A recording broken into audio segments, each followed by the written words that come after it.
Bertolt Brecht a parlé de la bête du nazisme et du fascisme. On l'avait crue morte. Elle n'est pas morte. Divers signes assez graves qui se passent dans mon pays et même en Italie prouvent que les écailles sont là encore et que l'araignée noire, je parle de la croix gammée, remue.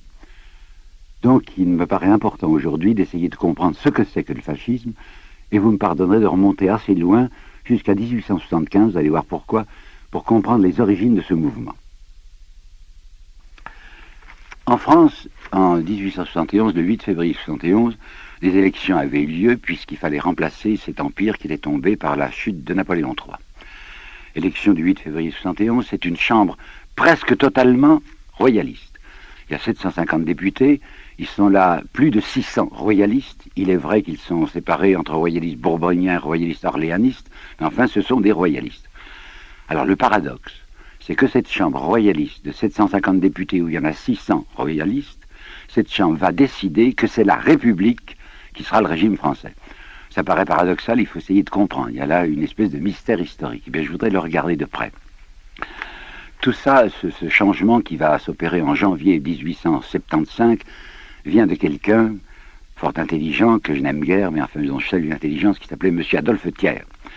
Adolphe Thiers s'était fait remarquer, vous le savez sans doute, par la répression affreuse contre la Commune, et il avait présenté à ses amis de la Chambre le raisonnement que voici.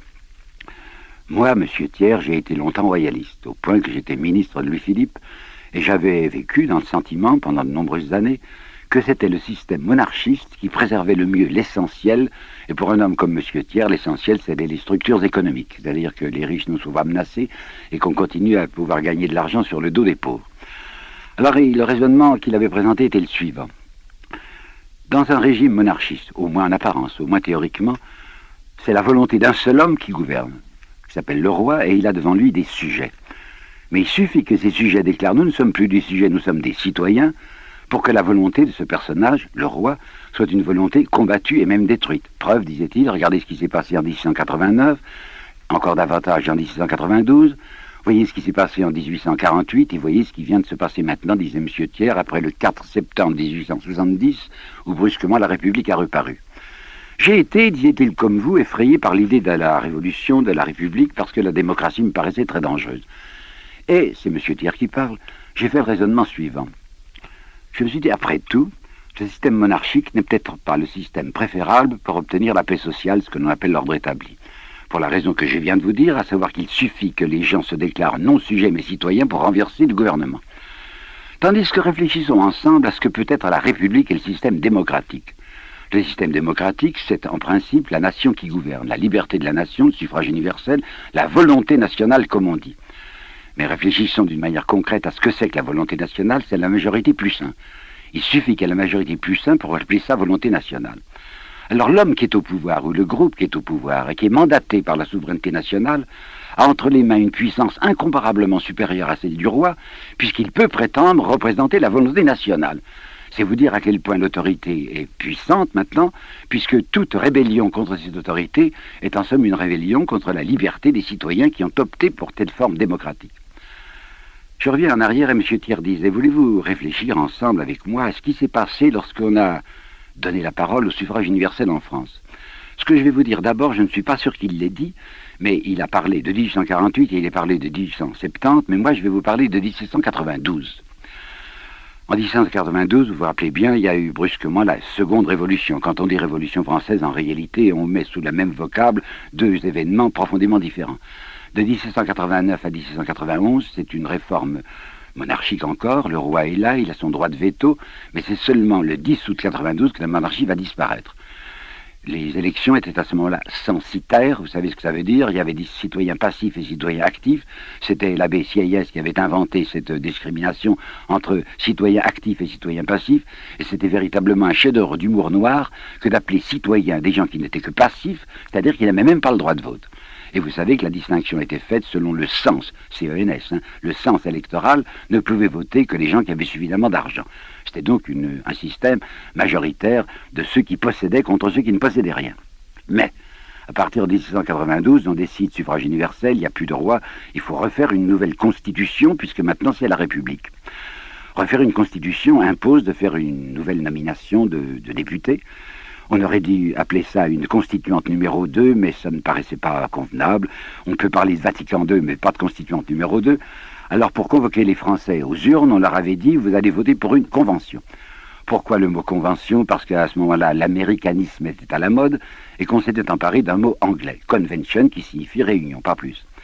Ce mot de convention que les braves gens répétaient sans comprendre les a peut-être détournés de participer au vote. Toujours est-il que, à l'automne 1792, quand pour la première fois le suffrage universel existait en France, il y a eu une énorme quantité d'abstentionnistes. On peut dire qu'il y a eu moins de 50% des gens qui votaient.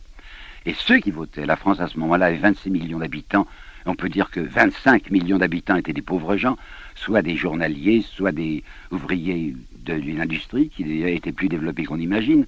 Ces gens vont élire une convention qui sera entièrement peuplée de notables, c'est-à-dire de gens établis, de gens possédants. C'est pas croyable, mais c'est un fait.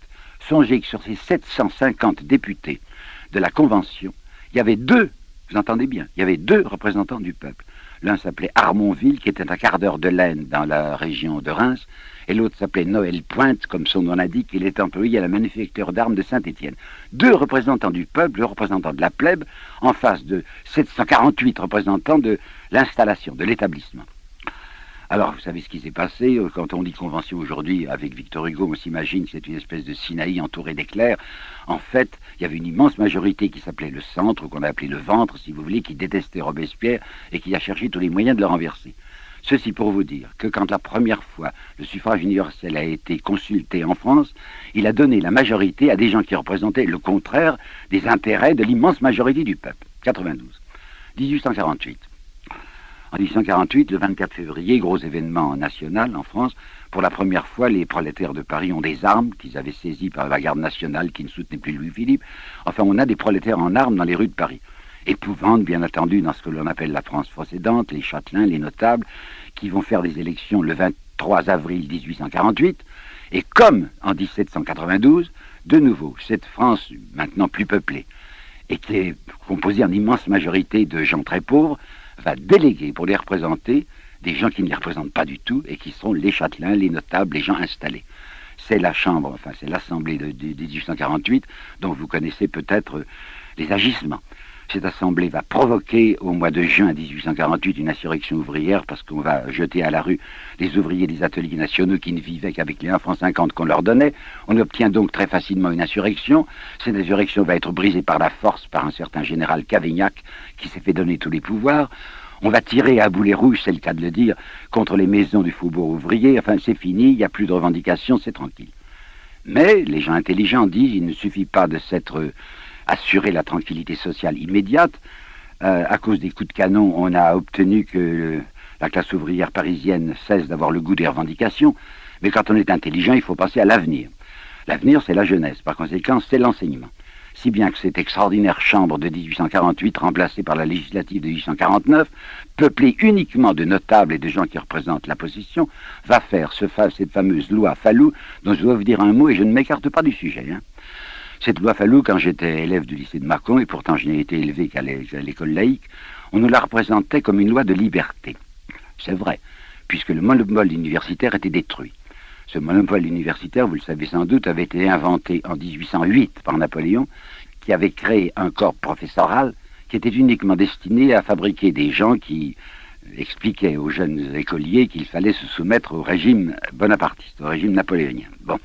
Alors en 1850, c'est le 15 mars 1850 que la nouvelle loi d'enseignement dite loi Fallou, un homme d'extrême droite, avait été établie en France, est en effet en apparence une loi de liberté puisqu'il n'y a plus de monopole universitaire et qu'à côté du monopole universitaire, on autorise ce que l'on appelle déjà à ce moment-là l'enseignement libre. Notez bien que l'enseignement libre en France, c'était l'enseignement congrégaliste. Bon, alors on peut admettre en effet que c'était une loi de liberté puisque d'un côté il y avait l'université qui subsistait et de l'autre côté il y avait un enseignement libre et congrégaliste. Mais on oubliait de me dire, à moi petit écolier, et autour de moi ça a été pareil, et je l'ai constaté dans les manuels, qu'il y avait un deuxième volet à cette loi Fallou, qui était que si l'université continuait à exister, l'université elle-même passait sous la coupe du clergé. Par conséquent, les catholiques gagnaient sur les deux tableaux. Un, ils avaient leurs écoles à eux, et en plus, ils contrôlaient l'enseignement de l'État. On pourrait dire, et vous savez parfaitement que je suis croyant moi-même, qu'il faut se féliciter de penser que la France allait être élevée dans le respect des valeurs religieuses. Mais il faut que vous sachiez le fond de la pensée de ceux qui avaient voté cette loi Fallou. Et un homme qui n'avait pas les yeux dans sa poche, qui était Victor Hugo, avait dit: c'est curieux, cette loi Fallou est étonnante, je vois pulluler autour de moi une nouvelle race d'hommes politiques que j'appellerais les athées de la nuance catholique. Effectivement, soutenaient cette loi Fallou des gens complètement indifférents aux choses religieuses, comme M. Thiers par exemple, ou comme Alfred de Vigny. Pourquoi ai-je dit Alfred de Vigny? Laissez-moi faire une parenthèse là-dessus, parce qu'on m'accuse quelquefois d'être très méchant pour Vigny. Vigny est un agnostique, il a parfaitement le droit d'être agnostique. Il a même écrit un très beau texte, que vous savez sans doute, c'est le début du Jardin des Oliviers, ce qu'on appelle la trêve du silence, dont voici les mots principaux. Le juste opposera le dédain à l'absence, et ne répondra plus que par un froid silence, au silence éternel de la divinité. Parfait. Mais quand on a écrit ça, on n'a pas le droit d'écrire ce que le même Alfred de Vigny avait adressé en 1850 à un pasteur de Genève qui s'appelait le pasteur Bungener. Le pasteur Bungener faisait son métier de pasteur protestant et attaquait le pape. Bon. Alors M. de Vigny lui écrit une lettre ardente en lui disant: monsieur, mais qu'est-ce que vous avez fait? Vous avez attaqué le pape. Ce n'est pas le moment d'attaquer le pape. Et alors je cite, je sais par cœur, je connais le texte: ce n'est pas trop de toute l'armée du Christ pour faire face à la barbarie qui vient de sortir de ses repères. Qu'est-ce que la barbarie? C'était les ouvriers parisiens qui en avaient assez d'étouffer, qui ne pouvaient pas élever leurs enfants, qui les voyaient mourir comme des mouches. Il appelait ça barbarie. Et lui, l'incroyant, disait: il faut toute l'armée du Christ. J'appelle ça le cléricalisme sans Dieu. C'est une des choses les plus odieuses, dans mon sentiment, qui soit. C'est pour vous dire qu'en 1850, lorsque cette Chambre, représentant en principe une France exploitée, fait une loi d'enseignement, elle décide que c'est l'Église qui contrôlera tout l'enseignement, à la condition, écoutez-moi bien, à la condition que le prêtre fasse son premier devoir, et à la tribune de la Chambre, on l'avait indiqué, le premier devoir du prêtre est d'apprendre la résignation aux pauvres.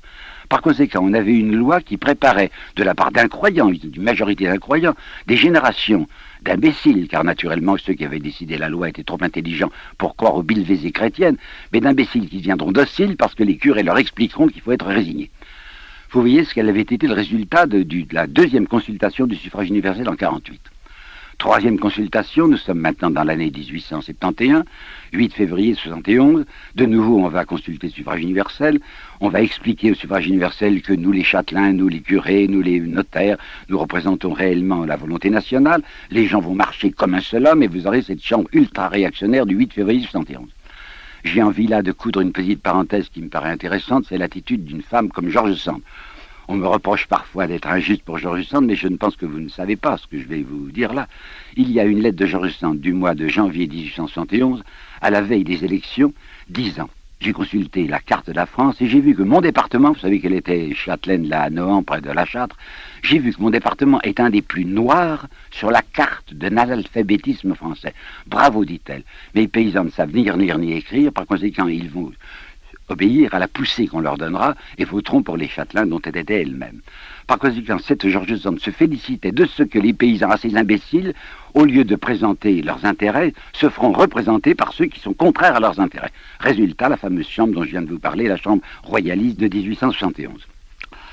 Alors ça y est, M. Thiers est arrivé à persuader un certain nombre de ses collègues, il appellera ça le centre-gauche, mais vous savez sans doute qu'en 1875, lorsque cette chambre décide que ça sera la République, qui sera le régime français, ça n'a été obtenu qu'à une ou deux, on discute, une ou deux voix de majorité. Une ou deux voix de majorité, pas plus.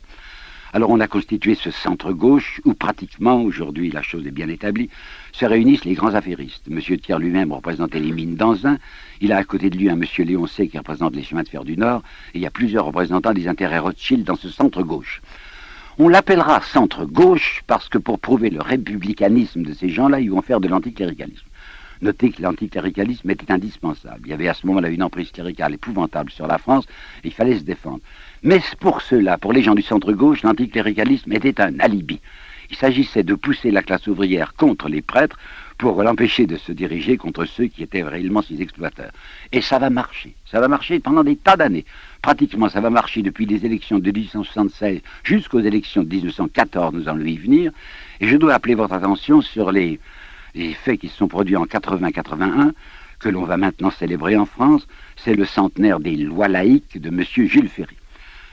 Je salue ces lois laïques. En ce sens que M. Jules Ferry dit, il faut que tu aies un enseignement primaire qui soit à la fois gratuit, obligatoire et laïque.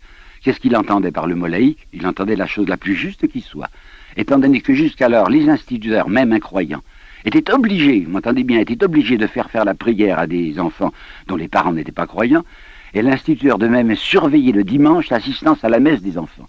Dans une France déjà largement déchristianisée, il était positivement insensé, en fait c'est un attentat à la liberté de conscience, d'obliger des enfants à suivre des leçons de religion alors que les parents n'en voulaient pas. Il était donc parfaitement légitime et entièrement juste que l'on fasse un enseignement laïque.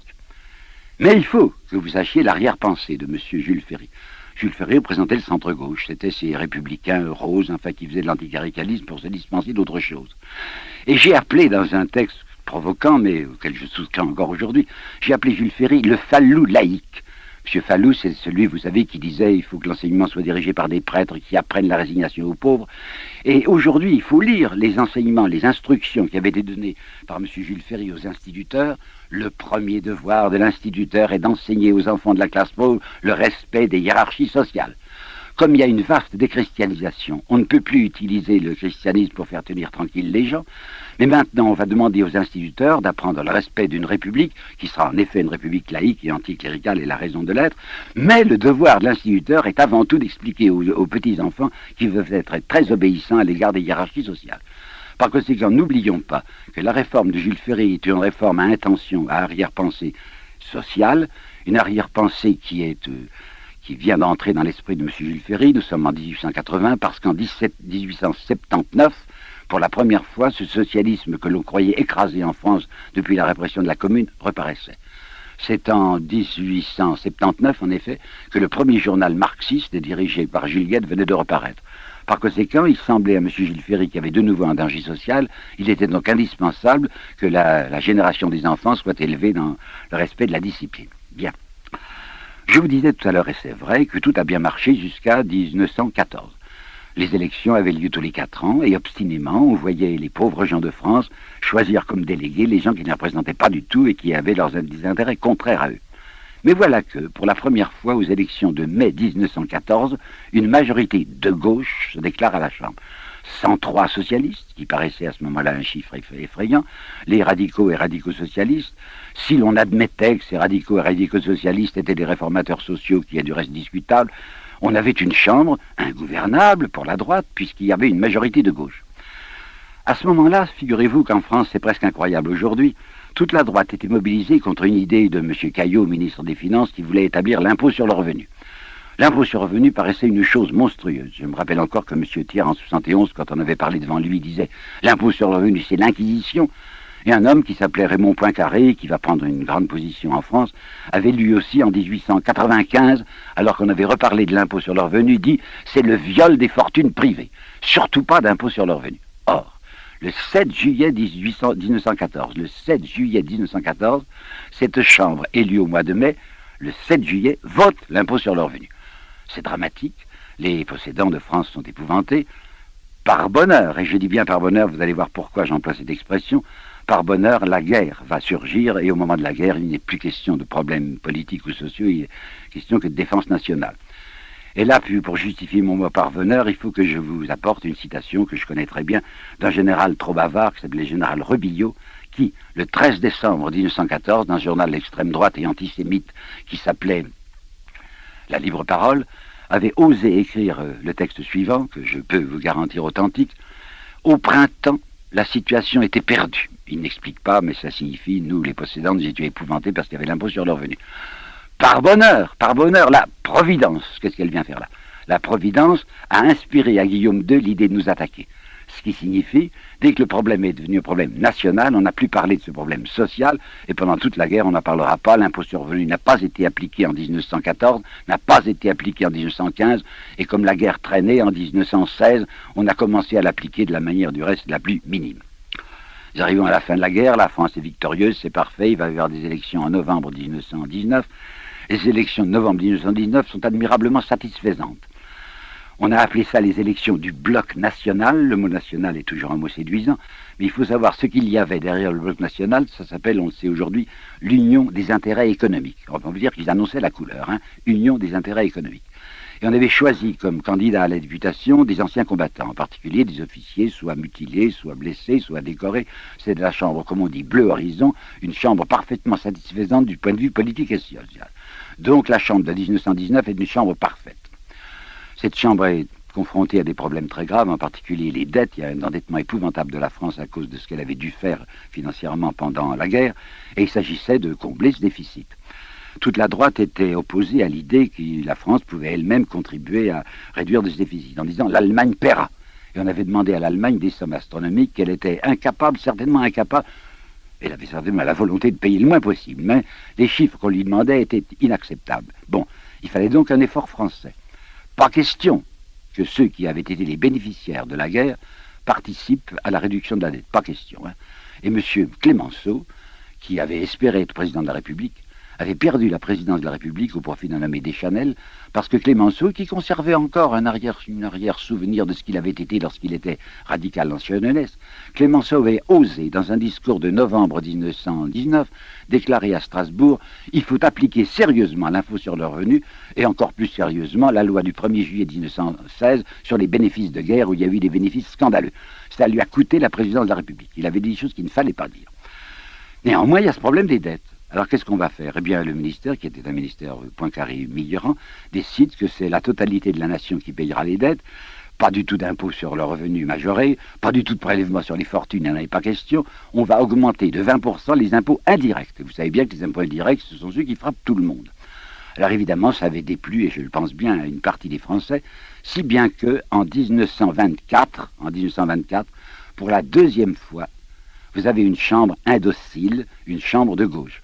En 1924, j'avais 23 ans, 21 ans, oui.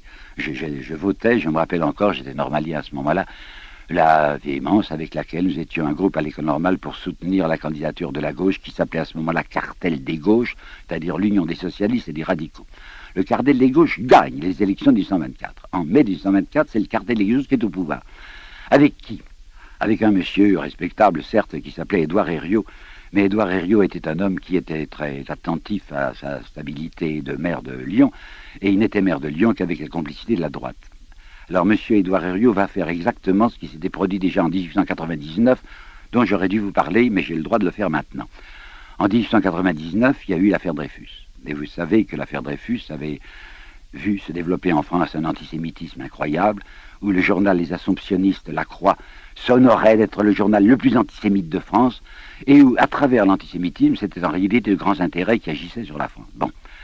Au mois de juin 1899, il y avait eu pour la première fois une conjonction entre la classe ouvrière et une partie des intellectuels français.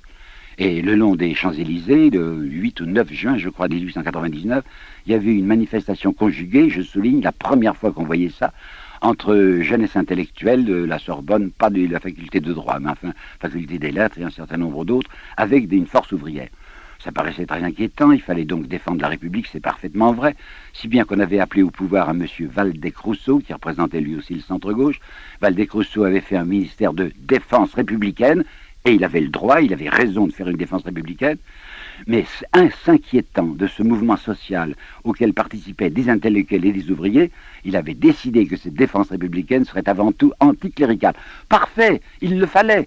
Mais quand M. Waldeck-Rousseau parlait d'anticléricalisme, c'est de nouveau, comme l'avait fait Jules Ferry, pour détourner la classe ouvrière de ceux qui étaient les plus dangereux, en disant « poussez votre offensive du côté du cléricalisme et du clergé, c'est indispensable, parce qu'il est beaucoup plus facile de dévorer du curé que de dévorer du banquier. » C'est à ce moment-là qu'un homme intelligent qui s'appelait Jean Jaurès avait dit « Je sais ce que c'est que le radicalisme français, c'est le transfert du respect à la place du dogme, l'argent, et à la place du prêtre, le banquier. » Eh bien, ce qui s'était passé en 1999 se repasse de nouveau, recommence en France en 1924.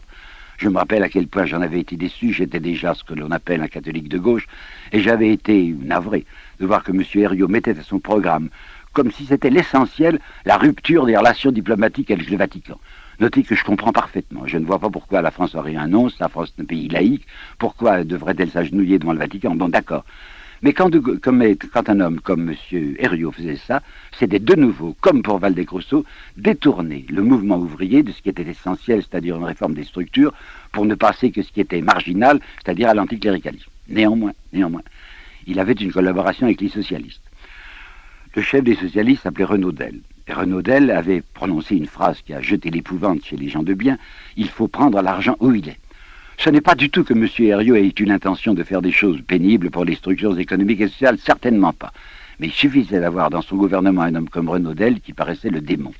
Si bien que un homme comme M. Chastenay, je ne sais pas s'il faut prononcer le S, Châtenay ou Chastenay, qui est un membre de l'Institut et qui a écrit une histoire de la Troisième République, ne nie pas, ce monsieur si bien pensant, ne nie pas que c'est la Banque de France elle-même qui, en 1925, a travaillé contre le franc, a fait baisser le franc, a facilité les évasions de capitaux, afin de pouvoir dire, voyez, quand le cartel des gauches est au pouvoir, le franc est en train de tomber. Si bien qu'en 1926, vous me suivez, en 1926, 2 ans après les élections, qui revient au pouvoir? Le même Poincaré, qui était l'homme de la réaction, et qui, dans une chambre de gauche, devient président du Conseil. C'était de même inquiétant de penser que ce suffrage universel sur lequel on avait compté, et dont la manipulation permettait à la droite de rester au pouvoir malgré que la majorité de la France n'était pas de droite, ça ne pouvait plus aller. Et notez bien qu'à partir d'octobre 1922, il se passait de l'autre côté des Alpes, octobre 1922, de l'autre côté des Alpes, quelque chose qui était assez avenant, qui était assez séduisant. Il y avait un nommé Mussolini qui venait de la gauche, qui était un socialiste, et qui était passé maintenant à l'antiparlementarisme. Si bien qu'on va voir, à partir de 1924 en France, se développer l'antiparlementarisme, qu'on appellera bientôt fascisme, l'antiparlementarisme, dans la mesure même où ceux qui devenaient des antiparlementaires avaient été les plus fermes partisans du système parlementaire lorsqu'ils estimaient que le système parlementaire était le meilleur pour assurer leur prédominance. Nous sommes donc en 1924, voilà en 26 Poincaré qui prend le pouvoir, il fait les élections de 28, il s'en tire pas mal, mais en 1932, pour la 3e fois, en 1932 pour la 3e fois, première fois 1914, 2e fois 1924, 3e fois 1932, voilà encore une chambre ingouvernable, puisqu'elle a une majorité de gauche. Alors cette fois, à partir de 1932, je vous assure que ça devient grave. J'étais déjà à ce moment-là un adulte, je regardais ce qui se passait et je voyais se développer autour de moi, dans cette France de 32, 33, 34, un profond mouvement antiparlementaire. Je me rappelle encore avoir vu des automobiles qui avaient une espèce de vignette derrière « Je ne suis pas député », comme si le fait d'être député était la preuve d'une trahison. Se développent très vigoureusement les fameuses ligues. Vous aviez entendu parler de la Ligue d'Action Française qui avait été créée en 1908, mais qui était une ligue surtout d'étudiants de droite et d'extrême droite, qui faisaient des agitations au quartier latin et qui ne représentaient certainement pas un danger politique. Mais à partir de 1932, l'Action Française devient une ligue puissante où un grand nombre d'adultes entrent, et cette fois ça devient un péril réel. À côté de la Ligue d'Action Française, vous avez la Ligue des Croix de Feu. Les Croix de Feu a été fondée par le colonel comte de Larocque. Au début, ça s'appelait Croix de Feu, c'est-à-dire n'entraient dans cette ligue que ceux qui avaient été décorés au feu, puis il l'avait élargi jusqu'aux fils des Croix de Feu, jusqu'aux amis des Croix de Feu. Ça devenait également une ligue antiparlementaire très importante, au moins aussi importante que l'Action Française. Vous aviez un parfumeur qui s'appelait M. Coty, qui avec son argent s'était emparé du Figaro. Il avait créé à côté du Figaro une ligue de la solidarité française, où hélas, entrait un très grand nombre de Nord-Africains que l'on payait, ils ne savaient pas ce qu'on leur demandait, mais enfin pour faire du chahut antiparlementaire. Et vous aviez même cette Ligue des contribuables, c'est admirable ça, Ligue des contribuables inventée par un monsieur Lemaigre du Breuil. Ligue des contribuables, c'était tous les contribuables français, quoi. On était arrivé à ce miracle d'obtenir un très grand nombre de votes en faveur, enfin d'adhésion en faveur de cette Ligue des contribuables, de la part de ceux qui étaient les victimes, de ceux qui représentaient au pouvoir la politique de M. Poincaré, et que l'on dirigeait contre ceux qui avaient tenté de les défendre. Nous sommes en 1932, mais vous savez qu'en janvier 1933 se produit un fait nouveau à l'extérieur de la France, cette fois non pas au-delà des Alpes, mais au-delà du Rhin. En janvier 1932, voilà un nouveau fascisme qui s'appelle celui-là national-socialisme, et qui est au pouvoir avec le nommé Hitler. Voilà 2 gouvernements à l'extérieur de la France qui sont très séduisants. Des gouvernements qui annoncent balayage du parlementarisme, plus de syndicats ouvriers, enfin très intéressant. Alors, au mois de novembre 1933, je dis bien novembre 1933, une revue très lue qui était dans l'ombre de la revue des Deux Mondes, laquelle était bimensuelle. Celle-là, c'était une revue hebdomadaire qui s'appelait la revue hebdomadaire. En novembre 1933, un article non signé, un article de tête de la revue hebdomadaire, dit « La situation présente ne peut pas durer. Nous sommes menacés d'une subversion. Nous annonçons à nos lecteurs, sans dire de nom car nous ne sommes pas des imprudents, que bientôt la Chambre sera mise en congé d'une manière indéterminée et qu'un gouvernement national prendra le pouvoir. » Il faut savoir, j'ai vécu ça de près, j'étais en France, j'étais professeur à Lille à ce moment-là, à quel point de jeunes loups, comme on dirait aujourd'hui, se mettent au premier plan de l'actualité. En particulier, quelqu'un que je connaissais de près, puisque je me suis marié à Bordeaux, c'était Philippe Henriot. Philippe Henriot, qui sera abattu par la résistance en 1944 parce qu'il était ministre d'information chez Pétain, se lançait extraordinairement à la fin de l'année 33 et au début de l'année 34, jusqu'à faire à la tribune de la Chambre, il était député de Bordeaux, 2 interventions fulgurantes, dirigées non pas seulement même contre la gauche, mais contre le système républicain. Et comme à ce moment-là, il y avait eu l'affaire Stavisky, on va profiter de l'affaire Stavisky pour essayer de renverser le régime. Qu'est-ce que l'affaire Stavisky? C'est une affaire d'escroquerie assez laide et qui avait eu certainement des complicités politiques. En particulier, il y avait 4 députés, tous radicaux, plus le ministre des colonies, c'est assez grave, un ministre des colonies, radical aussi, qui était compromis dans cette affaire Stavisky. Vous comprenez, vous saisissez tout de suite à quel point c'était un avantage de pouvoir dire, voyez, ce sont des ministres radicaux qui ont trempé dans une escroquerie, mais on oubliait de nous dire qu'en 1931, il y avait eu aussi en France une grave affaire d'escroquerie avec des complicités politiques qu'on avait appelée l'affaire Oustrik. Malheureusement, ou heureusement, comme vous voudrez, dans l'affaire de 1931, les complicités politiques de Oustrik étaient des complicités de droite, avec en particulier M. André Tardieu, qui était un personnage considérable de la droite. Alors on avait étouffé l'affaire des complicités politiques parce que c'était la droite qui était en cause. Mais en décembre 33 et en janvier 34, avec le faux suicide, je crois qu'on l'avait tué en effet, de Stavisky, on pouvait dire c'est la gauche qui représente la République des escrocs, et vous avez ces 2 discours flamboyants de M. Philippe Henriot à la Chambre des députés pour dire c'est le régime même que nous mettrons en cause, c'est le régime de l'escroquerie, la République c'est les voleurs. Parallèlement, dans le mois de janvier 1934, il y avait une campagne inouïe de l'Action française, inouïe, pour dire Français, levez-vous, rendez-vous compte de ce que c'est que la République. Enfin, un antisémitisme d'une part, un antiparlementarisme très violent, et on peut dire à ce moment-là qu'un fascisme français commençait à naître. Ça va aboutir à la journée terrifiante, très grave, du 6 février 1934. Je dois vous en parler avec précision, car c'est une jonction, enfin c'est un point de charnière dans ce que j'ai à vous expliquer. À la suite de cette agitation violente de l'extrême droite contre le Parlement, une grande manifestation est prévue pour le 6 février 1934. La droite est arrivée à intéresser à son mouvement un certain nombre d'anciens combattants parce qu'on avait dû réduire les pensions. Comme on avait touché à leurs avantages, ils étaient évidemment hostiles au gouvernement.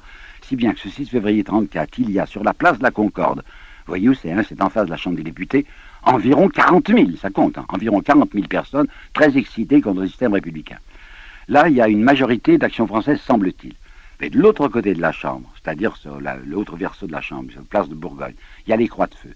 Les croix de feu du colonel Larocque sont très nombreux, ils sont là environ 3500, et vers 6h30, vers 18h30, ce jour-là, il n'y a plus derrière la Chambre qu'une ligne simplement d'agents de police. Défendre la Chambre devant, c'est le pont de la Concorde, il y a des gardes mobiles, des gardes républicains qui sont là, et qui tiennent en respect comme ils peuvent cette foule déchaînée.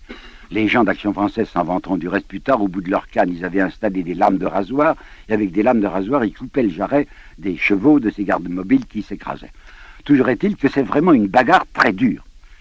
La République a été sauvée à 18h30 par le fait que M. de Larocque a donné ordre à ses hommes des croix de feu de stopper. Je viens de vous dire qu'il y avait juste un barrage d'agents de police, un par mètre, donc il suffisait que les croix de feu, qui étaient 3500, avancent pour entrer dans la Chambre et déclarer il n'y a plus de République et on fait un gouvernement provisoire. Mais M. de Larocque ne s'était pas entendu avec M. Maurras et il ne voulait pas travailler au profit de M. Maurras, de même que M. Maurras ne voulait pas travailler au profit de Larocque. S'il y avait eu une entente entre l'extrême droite antiparlementaire pour une espèce de gouvernement provisoire mitigé, peut-être que la République eût été, à ce moment-là, emportée. Mais comme par bonheur, il n'y avait pas eu d'entente, Larocque dit « stoppez ». Néanmoins, du côté en face, que du côté du pont de la Concorde, l'attaque devient de plus en plus véhémente. Il faut tirer, c'est assez terrible, mais il faut tirer. Et vous savez sans doute qu'il y aura 16 morts et 600 blessés.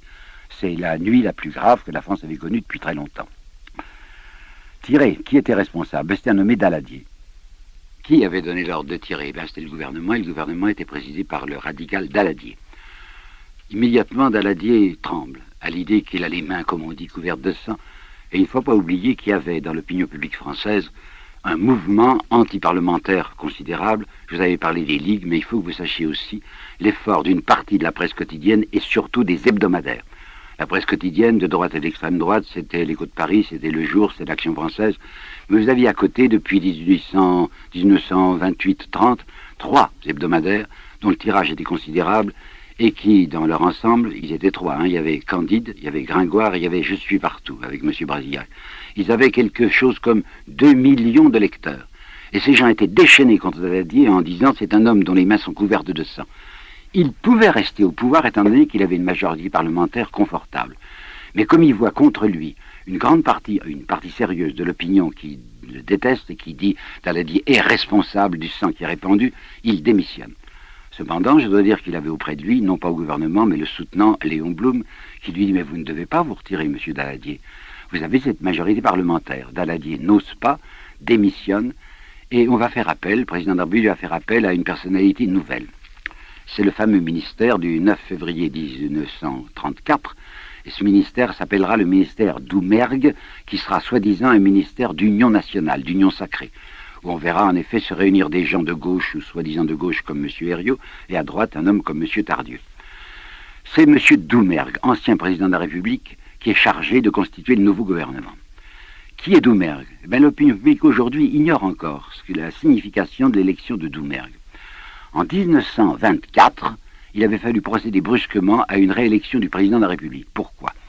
Parce que le président de la République à ce moment-là s'appelait M. Mitterrand, et qu'à ce moment-là, le président de la République, ça a un peu changé en France depuis, ne devait avoir qu'un rôle d'arbitre. Il inaugurait des chrysanthèmes, comme on dit, mais enfin, le président de la République devait en principe ne pas intervenir dans les affaires politiques. Or, M. Mitterrand avait été le délégué du Bloc national, c'était celui qui avait représenté l'idée déjà quasiment anti-parlementaire du Bloc national, et par conséquent, on avait fait appel à lui contre une candidature de gauche à la présidence de la République. Il avait été obligé de démissionner. Cette candidature de gauche était celle de M. Painlevé, le savant, vous savez, Painlevé. Eh bien, il faut savoir qu'au moment de 1924, lorsqu'il avait été question de remplacer le président de la République, on avait choisi contre Painlevé M. Doumergue, qui était le candidat de la droite. Par conséquent, lorsque le 9 février 1934, un ministère se constitue présidé par M. Doumergue, c'est un ministère de droite, dissimulé derrière une alliance, soi-disant une union nationale. M. Doumergue réalise donc, pour la troisième fois, ce que la France avait déjà connu. En 1914, une chambre de gauche va être gouvernée par la droite. En 1924, la chambre de gauche devient en 1926 une chambre de droite avec M. Poincaré au pouvoir. Et en 1934, à la suite de l'événement que je viens de vous dire, c'est un ministère de droite masqué sous le nom d'Union nationale qui prend le pouvoir. C'est pourquoi M. Brasillac, qui dirigeait Je suis partout, en 1941, il ne dira pas ça tout de suite, en 1941, dans un livre publié par lui en 1941, c'est-à-dire sous Vichy, dira « On peut considérer le 6 février 1934 comme l'aube du fascisme en France ». Seulement les manipulateurs de la droite avaient compté sans une réaction nationale, une réaction, je veux dire, populaire. La République avait été pour la première fois elle-même mise en péril, puisque l'Action française y faisait débarrasser de la République, puisque Philippe Henriot disait c'est la République des escrocs et la République des assassins, à cause de la mort suspecte évidemment de Stavisky. Mais vous savez, ce vieux mot de République, qui était tellement compromis, la République avait fait des choses bien tristes, tout à coup, lorsqu'on a vu que le mot République, que le vieux système républicain était en péril, il y a eu dans les fondements, enfin dans l'essentiel, dans la base politique française, un mouvement de défense. Je vais vous donner un détail personnel. J'étais professeur à Lille à ce moment-là. J'avais écouté à la radio et lu les journaux pour voir ce qui se passait. Et quand on a vu que c'était un gouvernement pratiquement de droite qui prenait le pouvoir, un mouvement très profond s'est produit, si bien que, spontanément, je n'étais inscrit à aucun parti, sans qu'il y ait eu des mots d'ordre qui étaient donnés, se réunissait à Lille, où j'étais professeur, sur la place de l'hôtel de ville, une foule énorme qui disait « La République, non. La République, on n'y touchera pas. » Si bien que va se constituer ce contre-coup que n'avait pas prévu la droite antiparlementaire, et qu'on appellera bientôt le mouvement du Front populaire. Le Front populaire, c'était des gens de diverses organisations. Il y avait des communistes, il y avait des socialistes, il y avait même des radicaux, et qui disaient il faut faire front commun contre la menace qui est maintenant visiblement portée contre la République. Du moment, j'insiste beaucoup là-dessus, du moment que se constitue une force populaire qu'on appellera le Front populaire et qui se dresse contre les ligues, les fameuses ligues qui étaient tellement agressives et le poing sur la hanche jusqu'alors vont rentrer sous terre. On va se préparer les élections de mai 1936. Il semble indiquer, tous les rapports des préfets indiquent que ça va être la gauche qui va prendre le pouvoir. Et lorsqu'il s'agit d'un mouvement profond, d'un mouvement républicain, d'un mouvement populaire pour défendre la République, les ligues n'osent plus bouger. Si bien que, aux élections de mai 1936, nous avons la fameuse chambre dite du Front populaire. Ça n'avait pas été un raz-de-marée, vous savez. On ne peut pas dire que très profondément c'était une chambre d'extrême gauche, certainement pas. Les radicaux y étaient très nombreux et les radicaux n'étaient pas très attentifs à la réforme des structures économiques et sociales, certainement pas. Mais enfin, c'était une chambre de gauche où le président du Conseil, pour la première fois un juif en France qui s'appelait M. Léon Blum, va faire un certain nombre de mesures sociales.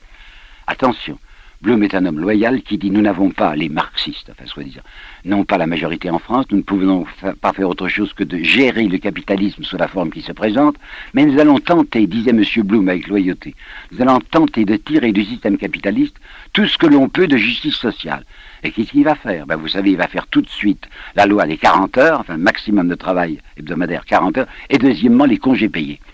Savez-vous que ces congés payés, qui avaient été refusés en France, existaient depuis plusieurs années chez Mussolini. Et Hitler avait fait lui aussi de la politique sociale. Alors il va falloir obligatoirement qu'on accepte en France des mesures sociales évidentes, qui étaient ces fameux 40 heures et ces fameux congés payés. Je me souviens, vous savez, je me souviens très bien de la joie qui s'est produite dans les milieux populaires français lorsque pour la première fois il y a eu des congés payés.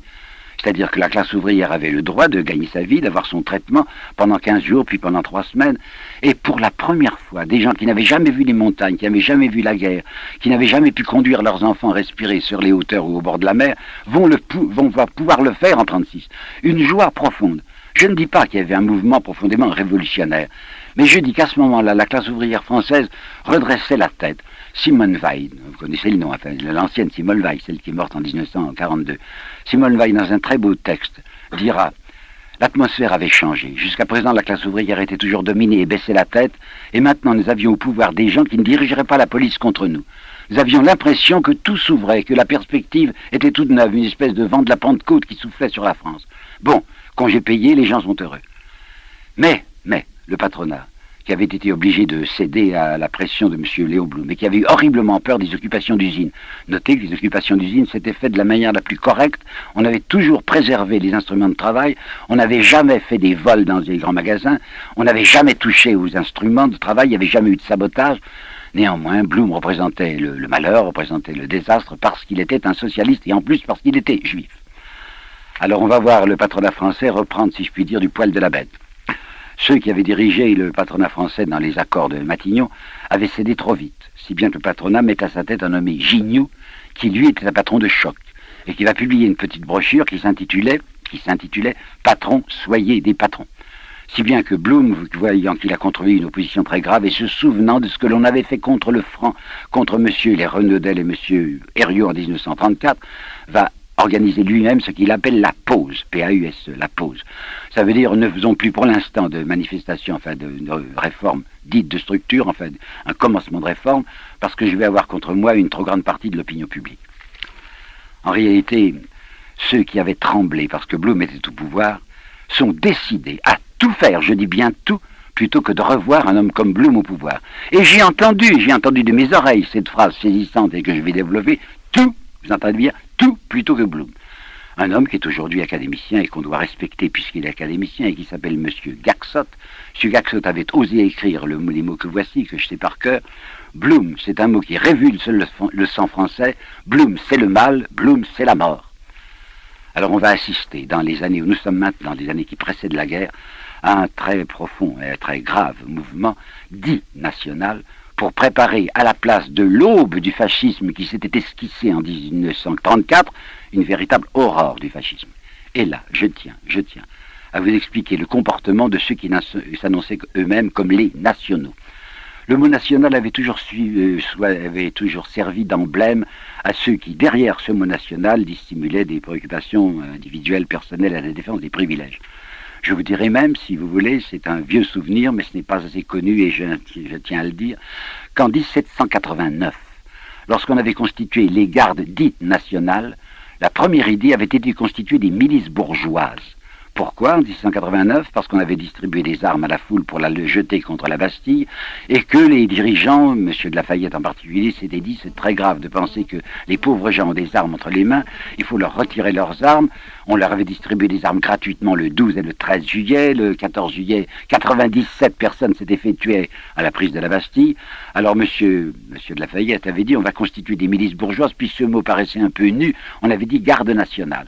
Et qu'est-ce que c'était que les gardes nationales? C'était une police supplétive ou au service des possédants. Pour entrer dans la garde nationale, c'était ouvert à tout le monde, hein. Il fallait payer son uniforme. L'uniforme coûtait 80 livres, 80 francs, quoi, 80 livres de l'époque, et personne de la classe ouvrière n'avait de quoi payer 80 livres, puisque ces gens, soit les journaliers agricoles, soit les prolétaires parisiens, gagnaient 20 sous par jour, 20 sous par jour, pas une livre par jour, les jours où ils travaillaient, hein. Et il y avait les fêtes chômées, il y avait le dimanche, parce que c'est qu'on était tranquille, dans la garde nationale n'entreraient que des gens de bien, les honnêtes gens, c'était le mot qu'avait inventé M. de Lafayette. Bon. Eh bien, on va voir maintenant ce mot national servir à couvrir une politique que je dirais, et je tiens à le dire, une politique antinationale, et je vais m'expliquer. En avril 1934, le ministre des Affaires étrangères, qui s'appelait M. Louis Barthou, avait fait le raisonnement suivant. Il avait dit, on a essayé, plus ou moins, depuis 1918-1919, de faire la politique wilsonienne. Vous vous rappelez peut-être que Wilson disait, il faut tenter de faire une politique dite de la Société des Nations, avec arbitrage obligatoire et sécurité collective. On l'avait fait, plus ou moins. Mais à partir de janvier 1933, s'élève en Allemagne quelqu'un qui ne reconnaît plus la Société des Nations, puisqu'Hitler va retirer l'Allemagne de la SDN en septembre 1933. Par conséquent, disait M. Louis Barthou, il ne faut plus compter sur un système d'assurance obligatoire, enfin d'intervention obligatoire et de sécurité collective, puisque nous avons en face de nous, derrière le Rhin, quelqu'un qui est absolument déterminé, et il l'a dit dans son livre Mein Kampf, à redonner une puissance militaire à l'Allemagne pour reprendre la Lorraine à la France et pour menacer également la Russie. N'oubliez pas que dans Mein Kampf, il y avait une indication qu'on reprendrait à la France non seulement la Lorraine, mais une partie de la Champagne, et que, disait M. Hitler en 1924 dans son livre Mein Kampf, une partie de la Biélorussie et une partie de l'Ukraine feront partie, enfin appartiendront à ce que nous appelons nous Allemands le Lebensraum, c'est-à-dire l'espace vital. Alors M. Barthou, que je connaissais, figurez-vous, parce que j'étais collectionneur d'autographes comme lui et il me recevait de temps en temps. M. Barthou m'avait dit, vous me connaissez, hein, Guillemin, je suis tout à fait hostile au communisme. Mais il se trouve que la Russie communiste est autant menacée que nous par un homme comme Hitler. Alors ma foi, puisqu'il n'y a plus moyen de faire sécurité collective et arbitrage obligatoire, on va tenter de revenir à ce qu'on avait essayé de faire entre 1903 et 1914 pour dissuader à ce moment-là un monsieur qui ne s'appelait que Guillaume II et qui était moins dangereux qu'Hitler. On lui avait dit, attention monsieur Guillaume II, si vous tirez l'épée, vous aurez contre vous le bloc franco-anglais d'un côté et les Russes de l'autre côté. C'était à ce moment-là la Russie tsariste. Mais je vous répète, monsieur, Louis Barthou disait, peu importe que ce soit une Russie communiste, et Dieu sait que je n'aime pas ce régime, c'est une Russie menacée. Par conséquent, nous devons nous entendre avec cette Russie toute communiste qu'elle soit, parce qu'elle est menacée dans son territoire comme nous le sommes, pour faire un pacte militaire avec les soviets. Eh bien, l'idée de faire un pacte militaire avec les soviets, c'est-à-dire d'essayer de dissuader Hitler, qui est une idée nationale, qui est une idée raisonnable, soulevait contre elle les plus violentes oppositions. Une grande partie de la droite ne disait jamais de contact avec la Russie, jamais, il y aura une contagion très dangereuse. Et un homme aussi important que le maréchal Pétain, qui jusqu'alors avait toujours refusé toute interview, entre les deux tours de scrutin du Front populaire, c'est-à-dire le 30 avril 1936, dans un quotidien qui s'appelait Le Journal, avait donné pour la première fois de sa vie une interview où le maréchal Pétain s'était prononcé avec une extrême violence contre le pacte militaire avec la Russie, en disant pas de contagion avec ces gens-là. Par conséquent, cette droite dite nationale va faire, et je vais vous le prouver, une politique antinationale. Et vous allez bien vouloir me suivre dans les explications que je vais vous donner, très précises. Le 7 mars 1936, Hitler fait la première opération violente qu'il n'avait encore pas tentée, à savoir qu'il va remilitariser la rive gauche du Rhin. Je relisais encore récemment, c'était une violation du traité de Versailles, ce n'est pas vrai. C'est une violation d'un accord passé en 1925 entre Stresemann, allemand, et Briand, français, où on avait dit ceci. Pour essayer d'apaiser la vieille haine entre la France et l'Allemagne, nous allons retirer nos troupes de la Rhénanie. L'occupation française, belge et anglaise de la Rhénanie devait durer un certain nombre d'années, on va retirer nos troupes. À la condition que vous, Allemagne, vous vous engagiez à ne pas remilitariser cette zone. Il n'y aura plus sur la rive gauche du Rhin de troupes alliées, mais il n'y aura pas non plus de troupes allemandes. Et voilà que brusquement, le 7 mars 1936, au mépris non pas du traité de Versailles, mais d'un engagement librement consenti en 1925, Hitler réoccupait militairement la rive gauche du Rhin. C'est évidemment très grave et le président du Conseil, qui n'était pas encore Blum, nous sommes qu'en mars 1936, qui s'appelait M. Albert Sarraut, avait prononcé une phrase véhémente en disant « Nous ne permettrons jamais que Strasbourg soit sous le feu des canons allemands ». On avait demandé aux Anglais ce qu'ils en pensaient, les Anglais avaient dit « Oh, pas d'histoire, écoutez, c'est tout de même un incident minime, ce sont quelques bataillons à peine qu'Hitler a fait entrer sur la rive gauche du Rhin, toujours est-il que la France n'a pas militairement bougé. Je ne peux pas me permettre de juger. Je ne sais pas si nous avions les moyens à ce moment-là de nous opposer militairement à la remilitarisation de la rive gauche du Rhin. Je dois vous dire, personnellement, que j'ai l'impression que si on avait fait une attaque, si on avait lancé des bataillons contre Hitler, c'eût été au moulin d'Hitler, si je puis dire, de l'eau apportée à son moulin en disant, vous voyez, nous voulons réoccuper un territoire qui est le nôtre, qui est un territoire allemand, et les Alliés ne nous permettent pas de faire une chose pareille. Mais ce sur quoi j'appelle votre attention, c'est l'attitude de cette fameuse droite nationale française. Il disait, nous sommes les nationaux. Eh bien, il était évident qu'il y avait une menace, qu'il y avait un danger, qu'Hitler menaçait de faire des choses très graves. Eh bien, savez-vous que l'extrême droite française avait pris parti pour Hitler?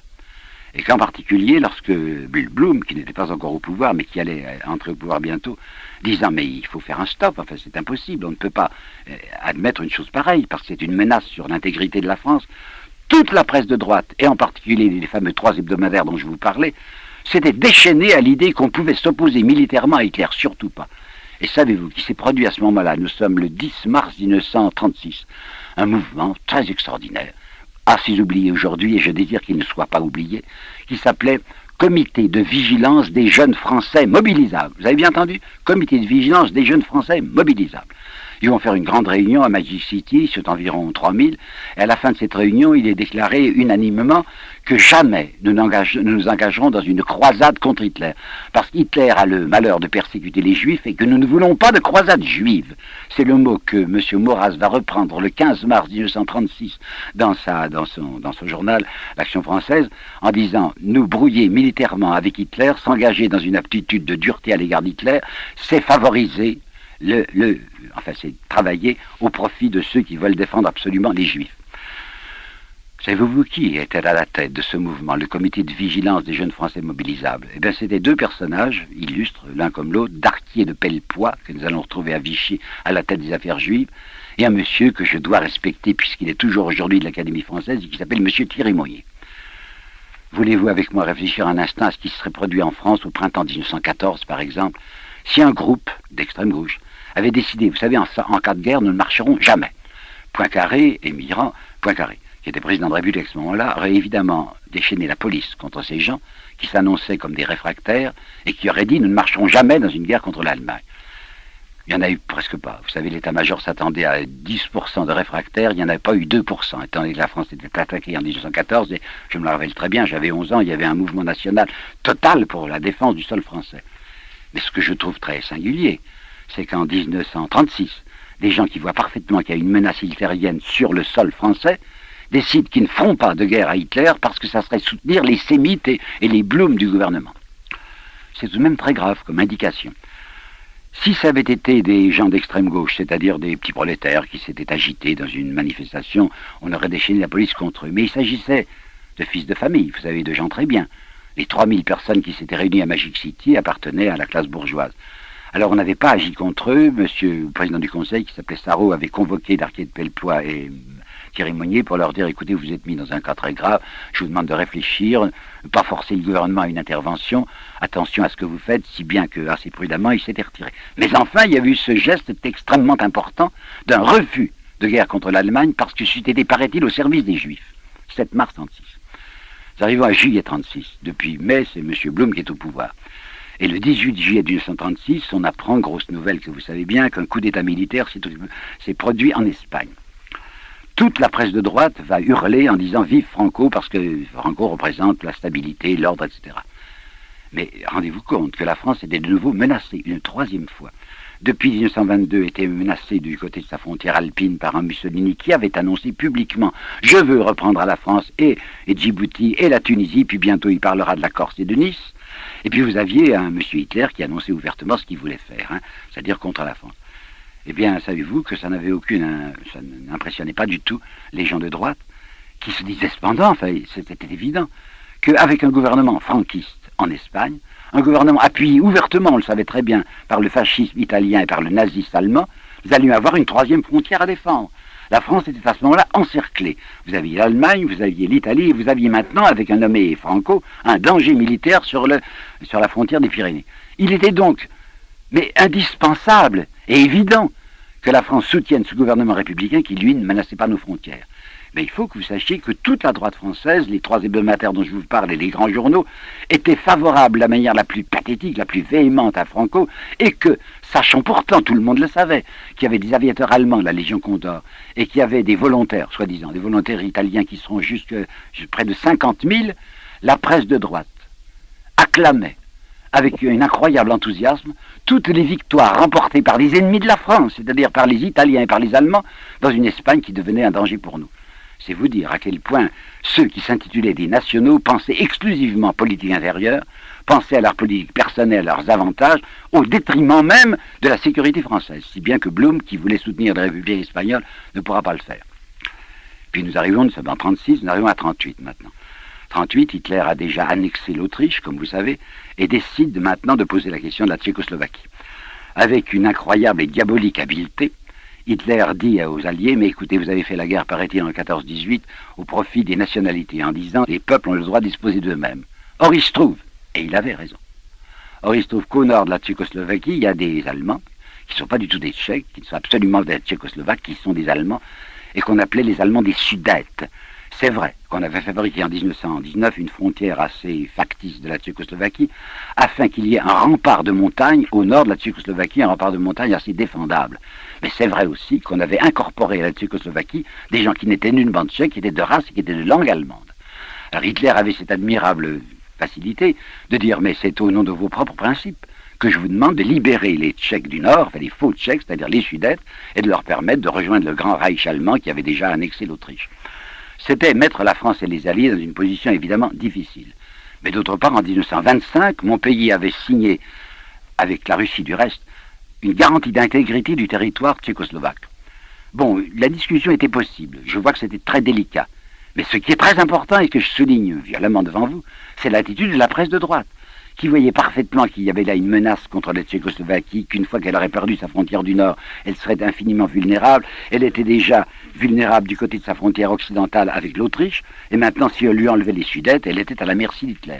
Mais il faut que vous sachiez que quand on a commencé à parler d'une conférence de Munich, où il était entendu d'avance, puisque Chamberlain s'était déplacé deux fois pour aller apaiser le chancelier Hitler, il était évident que si nous reculions, et peut-être nous ne pouvions pas nous faire autrement, je n'en sais rien, mais si nous reculions à Munich, c'était un avantage immense accordé au chancelier Hitler. Il faut que vous sachiez que lorsque les résultats de Munich, c'est-à-dire 30 septembre 1938, ont été connus en France, ça a été une acclamation du côté de Gringoire, du côté de Je suis partout, du côté de l'Action française, en disant « nous avons fait reculer les fauteurs de guerre ».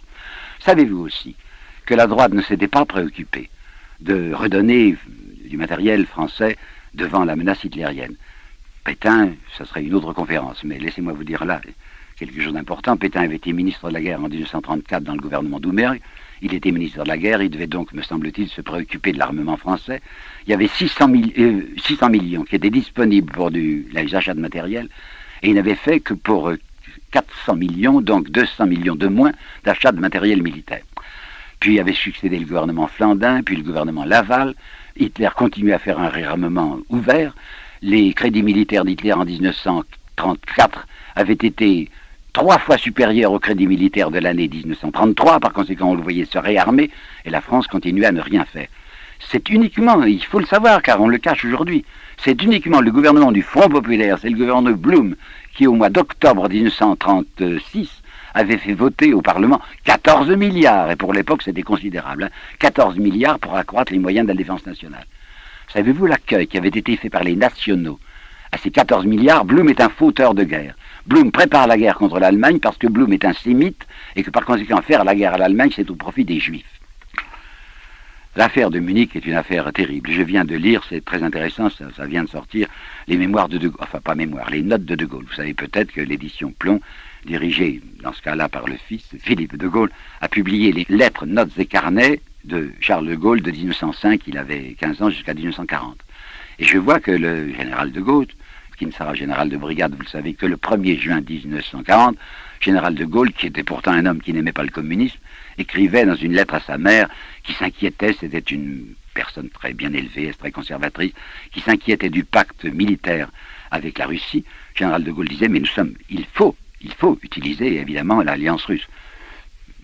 Staline menait déjà une politique assez double qui va aboutir, comme vous le savez, aux accords du 23 août 1939 et un accord de coopération, ou du moins de non-belligérance, entre Staline et l'Allemagne. Mais un homme comme le général de Gaulle, qui était très anticommuniste, disait, mais nous avons absolument besoin de la puissance militaire russe. Dans les mêmes documents qui viennent de sortir et qui sont si intéressants, je vois de Gaulle qui est exaspéré en septembre 1938 par l'attitude de cette presse nationale. Il dit en particulier la presse nationale, et comme c'est un homme réaliste et pragmatique et pratique qui a les yeux ouverts, il dit l'argent allemand et la monnaie italienne, écrit de Gaulle, hein, l'argent allemand et la monnaie italienne ont coulé à flot dans la presse française dite nationale pour acclamer les accords de Munich que lui-même désapprouvait violemment, tandis que le maréchal Pétain y applaudissait. Il faut bien savoir qu'il y avait à ce moment-là une résurgence qui commençait du fascisme français et que tous ceux qui espéraient en une destruction de la République portaient au pinacle le maréchal Pétain. Savez-vous qu'en 1935 et en 1936, un nommé Gustave Hervé, qui autrefois avait fait de l'antimilitarisme et qui depuis 1912 s'était rallié à la défense nationale et qui dirigeait maintenant un journal qui s'appelait La Victoire, ce monsieur Hervé avait publié une série d'articles réunis en volume sous le titre de « C'est Pétain qu'il nous faut ». Et il faut savoir ce que disait ce monsieur Hervé. Il disait « Si le maréchal Pétain vient au pouvoir, on balancera le parlementarisme, hein, on mettra la chambre sine die ajournée, hein. On organisera une censure de la presse, on détruira la CGT, vous entendez bien, on détruira les organismes de la CGT et on fera une révolution dite nationale. » Et il avait ajouté cette chose incroyable, mais je voudrais vous apporter la citation, il avait ajouté cette chose incroyable, ce n'est pas en temps de paix qu'on peut réussir à renverser la République, c'est en temps de guerre, et en particulier, écoutez-moi bien, je vous l'affirme, mais en particulier en cas de désastre. Le maréchal Pétain est un homme qui prévoyait le désastre, qui, ouvertement, bien qu'il fût ambassadeur de France à Madrid, va prendre position contre la déclaration de guerre, en disant c'est une mauvaise guerre, c'est pas celle-là qu'il fallait faire. Toujours est-il qu'il faut que vous sachiez que l'extrême droite française mettait au pinacle ce nom de maréchal Pétain, et qu'en particulier, un journal, un hebdomadaire, je crois, ou peut-être un mensuel, d'extrême droite, qui avait pour emblème la franchise, que ça sera l'insigne de Vichy, hein, et qui est dirigé à la fois par un nommé Pemjean, et par Ferdonnet, qui sera au service de l'Allemagne à Stuttgart, avait lancé un numéro spécial, et il y avait comme slogan « Abat les judéo-maçons », et l'article de tête s'appelait « Pétain au pouvoir », et nous sommes en mars 1939. Alors qu'est-ce qui va se produire ? Il va se produire ce désastre qui était prévu par le maréchal Pétain, qui l'avait longuement annoncé, et qui peut-être, je ne veux pas aller trop loin, qui peut-être s'en était réjoui. Il ne faut pas oublier une phrase extraordinaire que l'on cache le plus possible et que même Maître Isorni a un peu oublié. Une lettre du maréchal Pétain du 10 octobre 1938, vous me suivez, 10 octobre 1938 à une ancienne amie américaine qui s'appelait Mrs. Pardee, où le maréchal Pétain écrivait à cette Mrs. Pardee les mots que voici, que je sais par cœur, je vous en garantis l'authenticité. C'est sous peine de mort qu'il faut changer la politique intérieure française, Mais les Français n'ont pas encore assez souffert. Et j'ai l'intention ici de vous apporter deux citations très peu connues, l'une de Hermann Rauschnig et l'autre de Thierry Monnier. Hermann Rauschnig, c'est un homme qui avait été président du Sénat de Danzig, qui avait été nazi, puis qui s'était brouillé avec Hitler. Et au printemps 1939, Hermann Rauschnig avait publié un livre extrêmement important qui sera retiré de la circulation par bonheur, je l'avais acheté, retiré de la circulation des Vichy, qui s'appelait donc Hitler m'a dit, et où il y avait les phrases suivantes. Commentaire d'abord précédent, M. Rauschnig disait « Hitler devant moi s'est vanté d'avoir une première idée intéressante qui n'avait encore jamais été utilisée pour faire la prochaine guerre, ce que j'appelle, disait Hitler, la dislocation psychologique de l'ennemi. » Vous me suivez, la dislocation psychologique de l'ennemi. Et maintenant, je vais vous lire des phrases d'Hermann Rauschnig disant « Hitler m'a dit ceci ». Je trouve que ça mérite d'être écouté. Hein. Jamais, disait Hitler, jamais je ne commencerai une guerre sans avoir auparavant la certitude que l'ennemi, démoralisé d'avance, succombera sous mon premier choc. Partout en pays ennemi, nous aurons des amis qui nous aideront. Nous n'aurons même pas besoin de les acheter. Ils viendront à nous spontanément. J'entrerai en France en champion de l'ordre social. Nous avons avec nous, attention, ce que je vais vous dire est de Hitler, ce n'est pas moi, hein, c'est une extrême violence.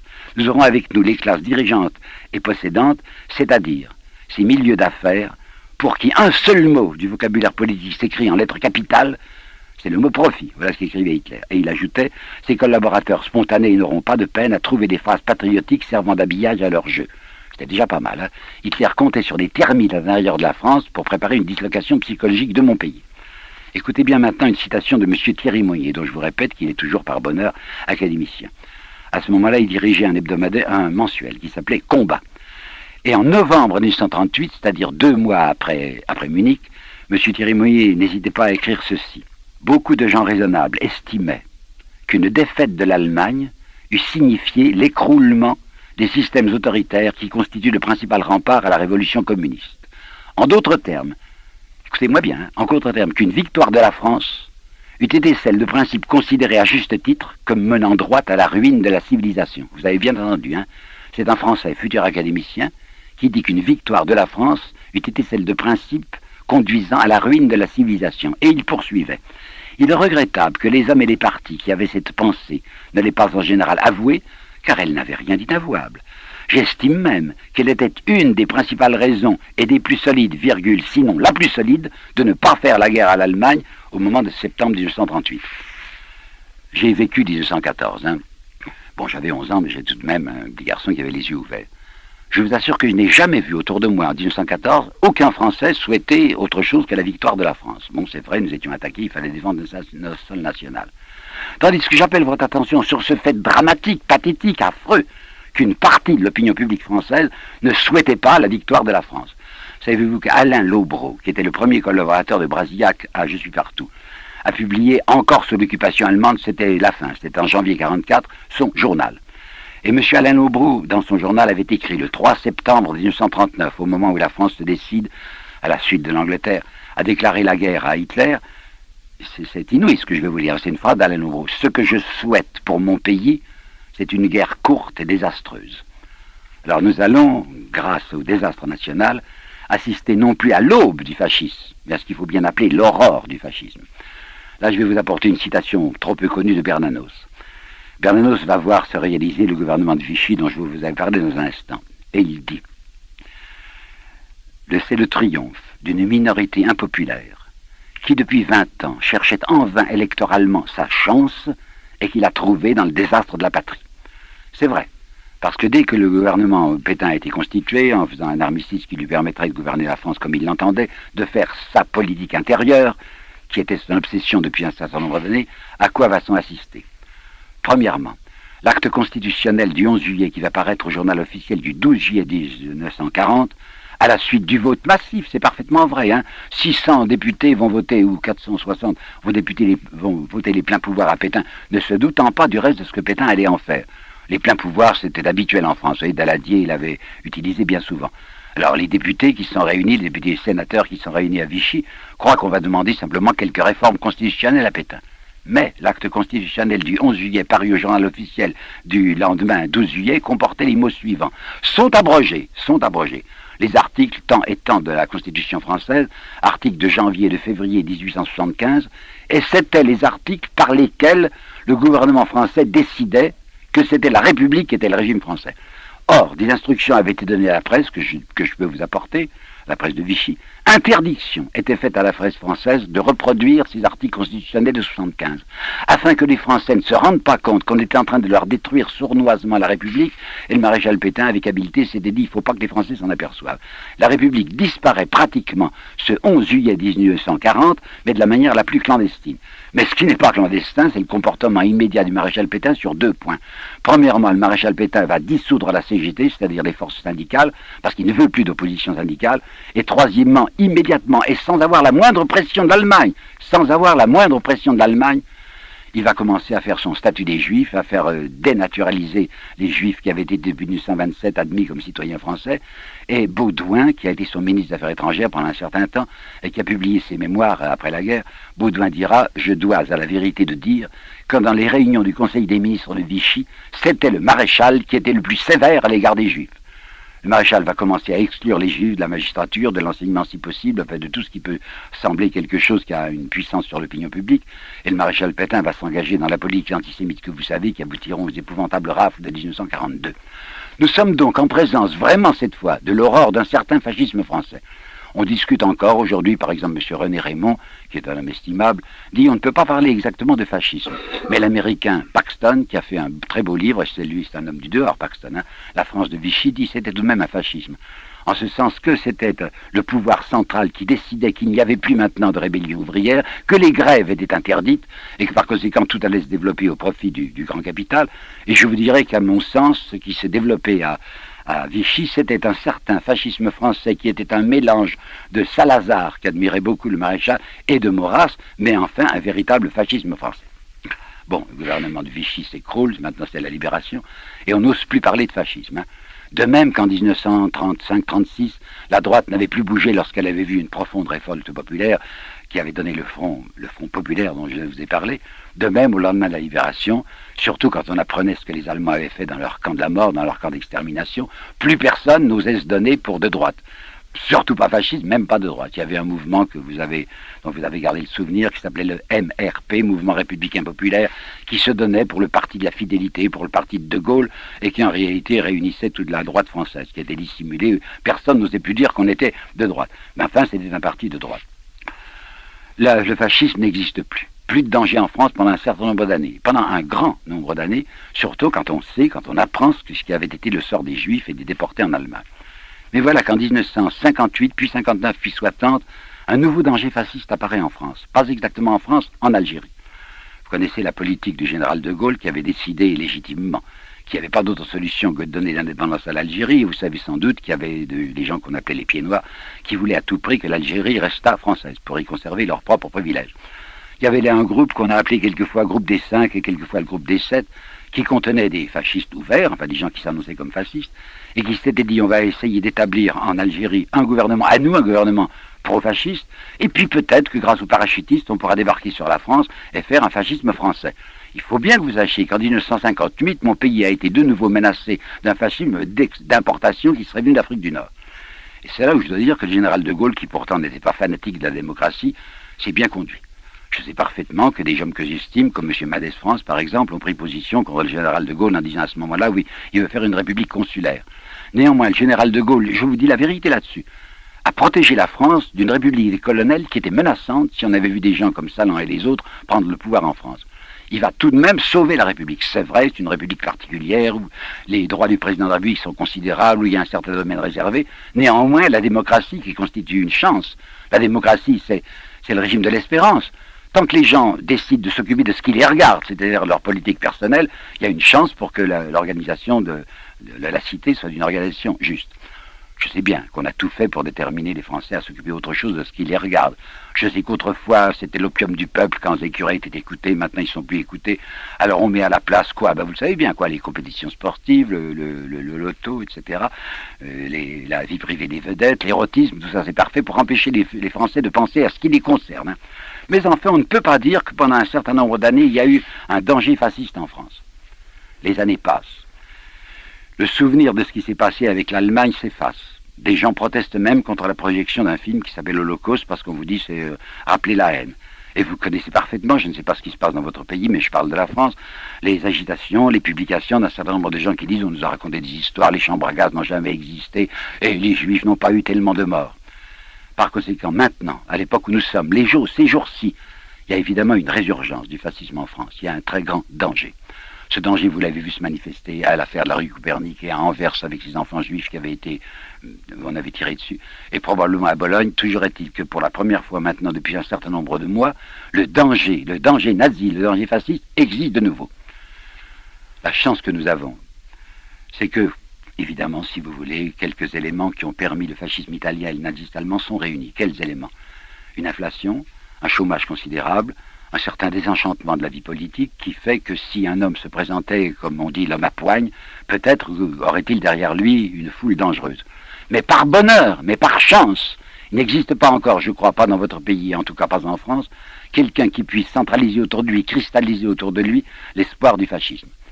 La seule chance que nous avons de lutter contre ce fascisme, qui devient dangereux en France et probablement en Belgique, c'est d'essayer de reconstituer ce mouvement profond, ce mouvement d'opposition, ce mouvement des gens qui disent à aucun prix l'antisémitisme, car derrière l'antisémitisme se dissimulent de grands intérêts. Il ne faut pas oublier, vous savez, que quand Mussolini a fait sa fameuse marche sur Rome en octobre 1922, qui personnellement n'était pas une marche à pied puisqu'il est venu tranquillement en wagon-lit, il avait déjà dans sa poche un accord de la Confédération de l'Industrie, un accord de la Confédération de l'Agriculture et un accord de l'Association bancaire.